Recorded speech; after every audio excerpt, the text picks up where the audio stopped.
Dando sequência à leitura do livro Alma da Matéria, que nos fala qual a contribuição do Espiritismo à medicina. Deve-se copiar gente? Fabricar embriões humanos? Este livro responde a essa e outras questões. O paradigma médico espírita, pontos de interseção entre medicina e espiritismo. Em 1859, Allan Kardec, o codificador da doutrina espírita, no preâmbulo do seu livro O que é o Espiritismo, em francês, Qu'est-ce que c'est que l'espiritisme? Me perdoem, eu não sei falar francês, afirmou. Espiritismo é uma ciência que trata da natureza, origem e destino dos espíritos, bem como de suas relações com o mundo corporal.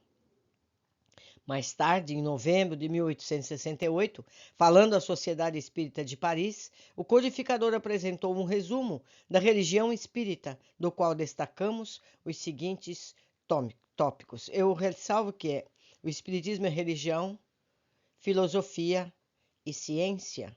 Nós podemos abordar qualquer uma das vertentes.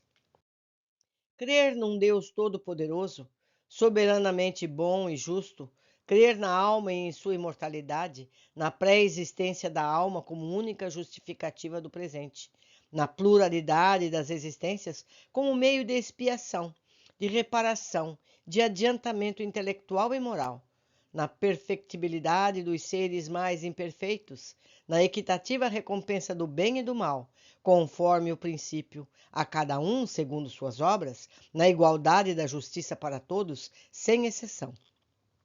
No livre-arbítrio do homem, que lhe deixa sempre a escolha entre o bem e o mal, crer na continuidade das relações entre o mundo visível e o mundo invisível, na solidariedade que religa todos os seres passados, presentes e futuros, encarnados e desencarnados, considerar a vida terrestre como transitória e uma das fases da vida do espírito, que é eterno, aceitar corajosamente as provações em vista do futuro mais invejável que o presente, praticar a caridade em pensamentos, palavras e obras na mais larga acepção da palavra, esforçar-se cada dia para ser melhor que na véspera, extirpando alguma imperfeição de sua alma, submeter todas as crenças ao controle do livre exame da razão e nada aceitar pela fé cega, respeitar todas as crenças sinceras, por mais irracionais que nos pareçam,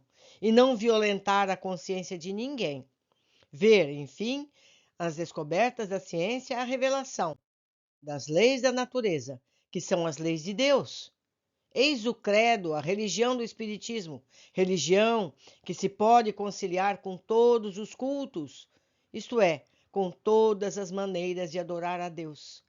Isso está na Revista Espírita, dezembro de 1868, que há em PDF a quem quiser na internet. Este amplo descortínio de ideias, esta visão ecumênica alargada, permeia toda a produção intelectual e moral de Allan Kardec, refletindo a sua sintonia com os ensinamentos revelados pelos espíritos superiores e igualmente a influência benéfica que recebeu de Pestalozzi durante sua formação educacional em Verdun, na Suíça, nas primeiras décadas do século XIX. O codificador deixou-nos uma herança que não deve ser esquecida: o respeito pela ciência e o verdadeiro sentido da religião, tal como houvera aprendido com seu mestre Pestalozzi e sedimentado no contato com o além. O espiritismo e a ciência completam-se um ao outro. A ciência sem o espiritismo fica impossível explicar certos fenômenos só com as leis da matéria. Ao espiritismo, sem a ciência, lhe faltaria apoio e controle. Isso está na Gênese de Kardec, no capítulo 1, item 16. Revelando a existência do espírito, um dos elementos constitutivos do universo, e a interatividade constante e permanente entre a humanidade encarnada e desencarnada. O espiritismo toca forçosamente na maior parte das ciências. Isso está em A Gênese, no seu capítulo 1, item 18. descortinando uma nova visão da realidade que inclui a de um novo ser humano, seus princípios têm se revelado em perfeita consonância com os novos paradigmas da ciência, sobretudo com os extraordinários avanços da ciência quântica. Frijol Capra, ilustre físico e humanista, ressalta em seu livro Ponto de Mutação a necessidade de uma nova visão da realidade, construída a partir de um modelo que se baseie na consciência do estado de inter-relação, de interdependência essencial de todos os fenômenos físicos, biológicos, sociais e culturais. Segundo crê, essa visão transcende as atuais fronteiras disciplinares e conceituais e terá de ser explorada no âmbito de novas instituições. Aqui o item de explicação sobre o ponto de mutação. Para melhor entendermos o estado entrelaçado das partículas, quer dizer a comunicação não local da física quântica, mentalizemos dois spins de um elétron. Imaginemos que eles se movimentem em caminhos opostos, por exemplo, um para a direita e o outro para a esquerda, e façam longos percursos por longo tempo. Verificou-se um fato importante. Mesmo separados por distâncias enormes, no momento em que um deles muda o percurso, o outro o faz também, instantaneamente, na mesma direção. Essa comunicação no local é a mesma que prescinde as ações energéticas do espírito. Pesquisem entrelaçamento quântico.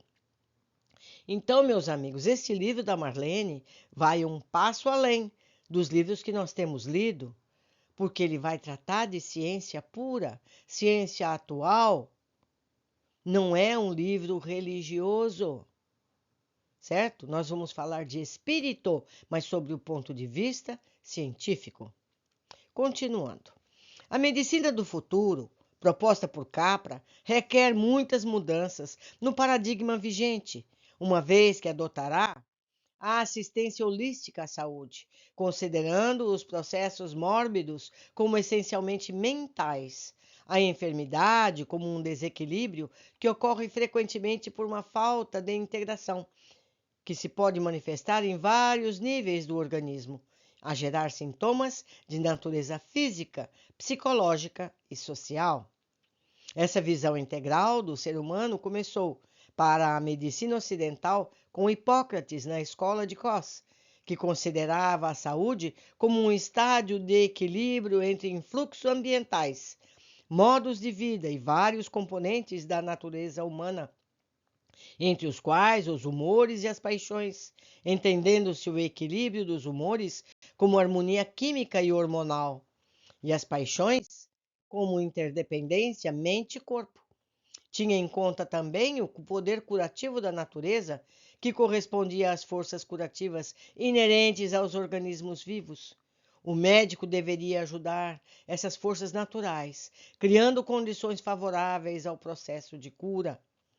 Nos 2 últimos séculos, porém, a medicina aprofundou seu distanciamento dessa visão integral do homem, e só recentemente, a partir da década de 70, observamos a tentativa de resgate da medicina espiritual em algumas instituições isoladas. O espiritismo contribui para a retomada desses conceitos mais amplos. Com ele, houve insistência no tema da sobrevivência da alma, da possibilidade dela comunicar-se com o homem. Deu-se a experimentação e a comprovação dos fenômenos mediúnicos que evidenciaram a intervenção do além, levando não só a pleiade de sábios a debruçarem-se sobre os fenômenos a fim de comprová-los, mas também induzindo os estudiosos a levarem em conta a existência do ser espiritual no fenômeno humano, descartando a hegemonia da matéria na explicação do comportamento do ser humano. Como reconheceu Charles Richer, foi a insistência de Allan Kardec que chamou a atenção dos sábios para os fenômenos paranormais. Mas o mesmo Kardec ressaltou que muitos fenômenos poderiam ser produzidos pelo próprio psiquismo do sensitivo, reconhecendo assim a possibilidade de sua influência sobre o próprio corpo físico. A visão espírita de saúde é holística. Todos os processos mórbidos são essencialmente mentais, comandados pelo espírito de todos os fenômenos físicos, biológicos, sociais, culturais e espirituais. Exercem influência sobre ele, que os metaboliza e integra. Segundo essa visão, saúde é a perfeita harmonia da alma. Aqui uma nota.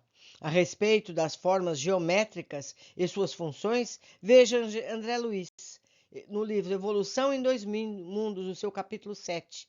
Sobre mitocôndrias, no mesmo livro, no capítulo 8. O Consolador, de Emmanuel, seguindo com o livro, constitui, portanto, uma aquisição lenta e gradativa do ser. À medida que progride em conhecimento e amor, com o concurso das experiências auridas nas vidas sucessivas. Nesta palestra, vamos detalhar inicialmente os princípios espíritas, tanto os revelados no século XIX na França, os enfeixados nos livros da codificação por Allan Kardec, quanto os complementos dessa revelação, canalizados na esfera extrafísica da Terra, pelo médium Francisco Cândido Xavier, no Brasil, no século XX.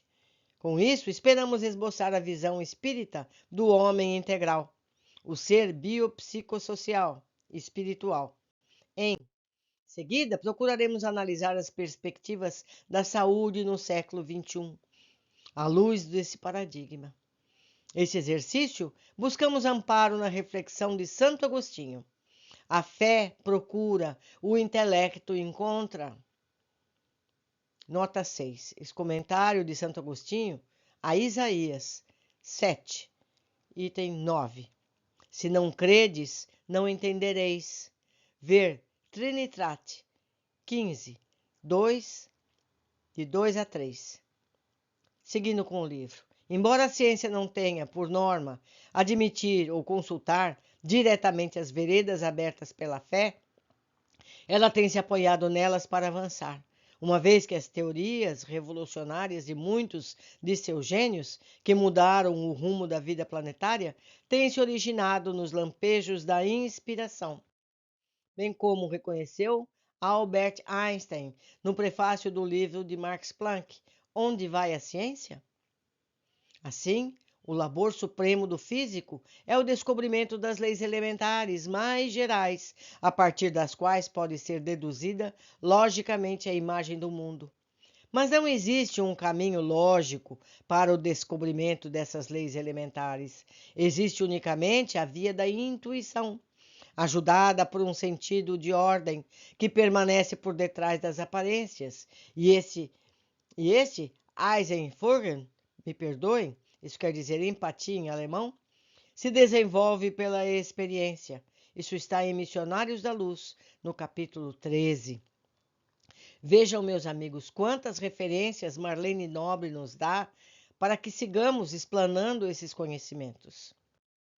Também Immanuel Kant, como lembrou Jeffrey Mislow, sustenta que é através da intuição que nós construímos e mantemos os elementos básicos de nosso mundo, nosso sentido de espaço e tempo, de identidade, de veracidade das coisas, nosso sentido de beleza e bondade. A intuição derivada da estrutura verdadeira, ou essência de nossas mentes, é a vista em filosofia como sendo prioritária de toda percepção da racionalidade. Isso está nessa nota 8. Idem, pode ser visto no livro Missionários da Luz, em seu capítulo 13, que está lido, meus amigos, aqui nesse canal. E eu posso providenciar esse PDF caso alguém deseje. Continuando. Tem sido ao longo da história humana, embora vicejando de forma oculta os caminhos da fé, que se confundem com os da intuição, tem determinado o desenvolvimento e a evolução de todos os seres. E assim tem sido porque a intuição é esta via secreta, de limites indefiníveis e inabordáveis, que liga o Criador à criatura, a crisálida à consciência, a sublime consciência do universo. Cremos nas revelações proporcionadas pelo Espiritismo, constituem picadas inovadoras, abertas pela fenomenologia espírita, por cima das quais a ciência transitará mais longe. Mas amanhã, construindo as avenidas largas do progresso com as quais se beneficiará toda a humanidade. A doutrina espírita está nas alicerçadas e se constitui numa explicação coerente dos fenômenos e da vida espiritual. Temos convicção disso. Em nossos estudos e pesquisas, não perdemos de vista, porém, a recomendação de Allan Kardec. Diz ele: o Espiritismo caminha com o progresso, jamais será ultrapassado, porque se novas descobertas comprovarem que ele está errado em determinado ponto, ele o modificará. Se uma nova verdade se revelar, ele a aceitará. E com esse espírito que exporemos a seguir um resumo dos conceitos que constrói o paradigma médico espírita. Concluímos aqui, meus amigos, mais um capítulo desse livro magistral que nos abre tantas opções de pesquisa, para que tenhamos sempre olhos de ver, que possamos saber cada dia mais e entender o que nos parecia até então uma falácia. Vamos descobrir que é tudo correto, tudo certo e caminhamos para esse progresso. Terminamos hoje por aqui. Eu aguardo todos amanhã. Um abraço.